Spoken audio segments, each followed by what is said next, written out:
Ya pemirsa, itu adalah data sejumlah kontroversi terkait dengan boykot Saiful Jamil dari layar kaca. Ada 2 petisi, kemudian juga ada statement dari sejumlah pihak pemirsa, misalnya saja KPI. Nah sekarang kita langsung ingin kepada KPI. Pak, saat ini rekomendasi secara nyata dari KPI sendiri terhadap persoalan Saiful Jamil ini apa Pak Mulyo? Bukan terhadap kesalahan Saiful Jamil ya, terhadap lembaga penyiaran yang sudah memberikan menayangkan gitu ya pembebasan Saiful Jamil, dan kemudian juga memberikan ruang dalam beberapa program, dan seolah kemudian yang kami tangkap ini kok kesannya jadi membuat glorifikasi, membuat kesan perayaan terhadap pembebasan si Saiful Jamil. Itu yang kami tidak ingin ditangkap oleh publik, lalu kemudian publik menganggap bahwa kasus yang sudah dijalani dan kasus yang sudah pernah dilakukan oleh Saiful Jamil sebagai hal yang biasa. Itu yang kami khawatirkan. Berarti di sini yang harus menjadi perhatian, yang harus jadi concern-nya kita adalah semua stasiun televisi ataupun stasiun televisi yang mengundang Saiful Jamil, begitu Pak? Bukan Saiful Jamilnya? Bukan pada Saiful Jamilnya, ranah kami kan lembaga penyiaran, Pak. Jadi ranah kami adalah lembaga penyiaran. Kalaupun misalnya kami sampaikan terhadap persoalan seperti yang terjadi pada Saiful Jamil ini memang harus sangat hati-hati. Jangan memberi kesan sekali lagi glorifikasi itu, tetapi sebisa mungkin diorientasikan untuk memberikan edukasi kepada publik bahwa apa yang dilakukan itu adalah hal yang sangat buruk. Kalau tadi Mbak Zoya mengatakan bahwa itu kejahatan yang kejahatan apa tadi Mbak Zoya sampaikan itu kan bukan kejahatan biasa gitu kan, bukan kejahatan biasa, bahkan pelakunya itu bisa dikenakan gelang dan sebagainya tadi, itu kan berarti sangat sangat khusus, dan kami juga tidak ingin bahwa sanksi hukum yang sudah dijalani itu kemudian ditangkap oleh publik sebagai hal yang biasa. Jalani saja gitu loh. Oke, baik. Nah sekarang saya ingin ke Mbak Zoya kembali. Mbak Zoya, tadi ada sebuah statement yang cukup menarik bahwa sebetulnya meskipun seseorang sudah menjalani hukumannya di jeruji besi, tapi bukan berarti rehabilitasi secara psikologisnya ini juga bisa pulih. Ini maksudnya gimana kalau kita kaitkan dengan Saiful Jamil? Saiful Jamil ini kan sebetulnya sudah menjalani hukumannya. Apakah tidak diberikan kesempatan untuk tetap terus berkarya, Mbak Zoya? Oke, saya akan berbicara khusus ya kepada pelaku kejahatan seksual anak di bawah umur gitu ya. Gini, jadi itu ketika di penjara ini adalah pembatasan fisik gitu ya. Sementara proses rehabilitasi psikologis itu adalah hal yang lain. Apakah dia menjalani konseling dan sebagainya. Dan salah satu tanda yang paling khas dari sebuah proses psikologis adalah ketika orang memang benar-benar menyesali perbuatannya, dia memiliki yang namanya feeling remorse atau rasa penyesalan. Penyesalan itu bentuknya seperti apa? Bentuknya seperti misalnya ketika keluar gitu ya, seorang yang menyesal itu tidak akan sempat memanfaatkan dirinya untuk mengglorifikasi kesalahan-kesalahannya dia gitu ya. Tapi seorang yang memiliki feeling remorse itu justru menunjukkan seperti itu. Nah, proses psikologis, dalam psikologis itu seperti gangguan diabetes, Mbak, tidak pernah sembuh 100%. Tapi bisa terkontrol perilakunya, apalagi kemungkinan kejahatannya. Nah, bagaimana bisa terkontrol kalau dia tidak mengalami misalnya konseling psikologis sama sekali dalam proses-proses ini. Dan itu yang dikhawatirkan, seolah-olah seperti tadi dikatakan, oh kalau misalnya dia sudah di penjara, sudah menjalankan hukumannya gitu ya. Apakah sudah berarti sembuh? Itu dua hal yang berbeda, dan jangan lupa gitu. Nanti ketika terjadi pembiasan di TV, oh ya sudah kalau misalnya kamu pernah melakukan kejahatan seksual apalagi kepada seorang anak, it means kan dia merusak masa depan anak bangsa gitu ya. Seumur hidup itu tidak bisa dibalikin lagi. Nah, ketika dia sudah merusak, dia bisa ya udah kan saya udah di penjara, saya udah merusak, ya udah dong, terserah saya mau ngapain aja. Tapi itu tidak ada empatinya sama sekali terhadap korban dan keluarganya gitu untuk menjadi pemicu.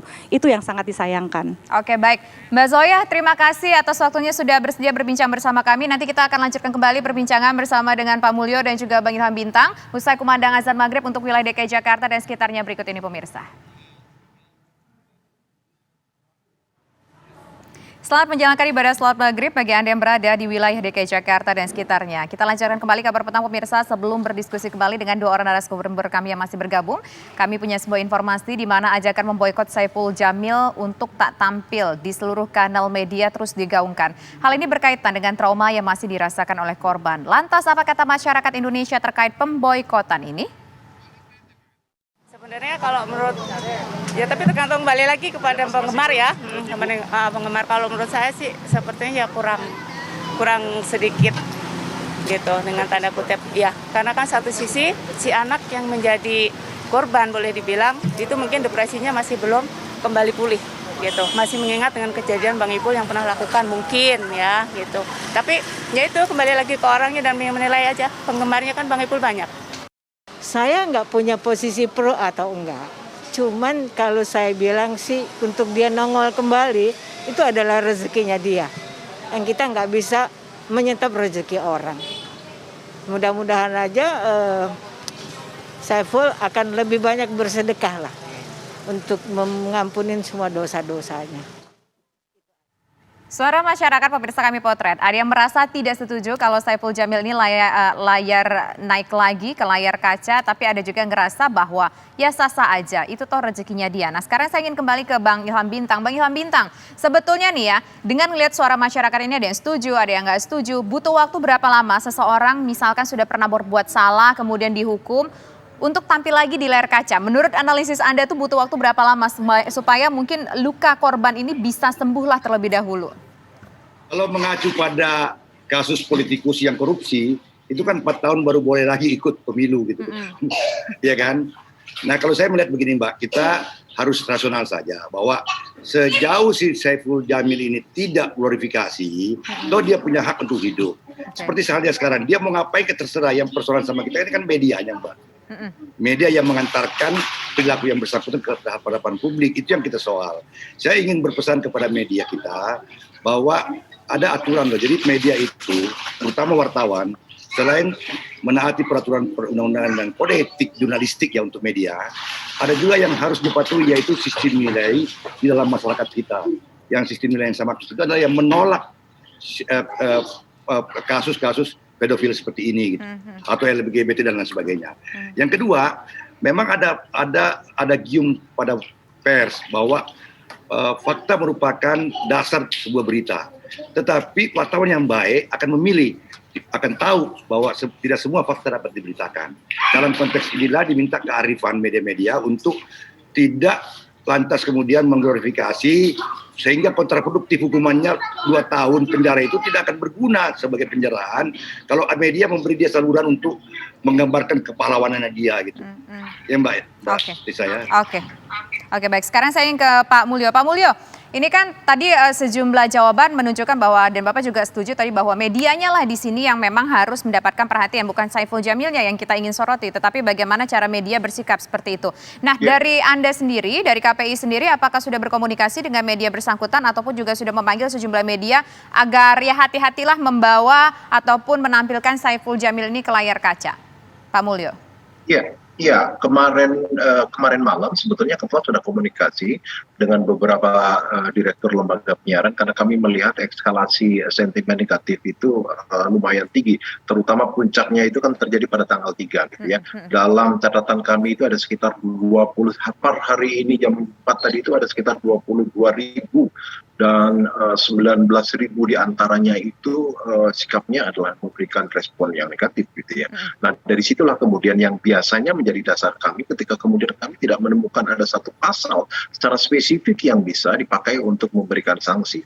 Dan komunikasi itu alhamdulillah sudah berjalan dengan baik dari malam, dan beberapa lembaga penyiaran menyatakan siap gitu ya untuk mendukung langkah yang dilakukan oleh KPI gitu. Baru kemudian hari ini tadi pagi juga kami kirimkan surat sebagai bentuk penegasan atas apa yang kami sampaikan, komunikasi yang disampaikan oleh Ketua KPI kepada Direktur Lembaga Penyiaran gitu. Dan yang lebih penting lagi bagi kami, karena memang ini seperti yang tadi saya sampaikan, belum ada pengaturan di dalam P3SPS, maka ini menjadi sebuah inspirasi bagi kami untuk memasukkan kasus-kasus seperti ini di dalam standar program siaran, terutama karena kebetulan kan momentum saat ini kami sedang merevisi P3SPS gitu. Ada beberapa kasus baru yang sebetulnya menjadi inspirasi untuk pengaturan lebih lanjut.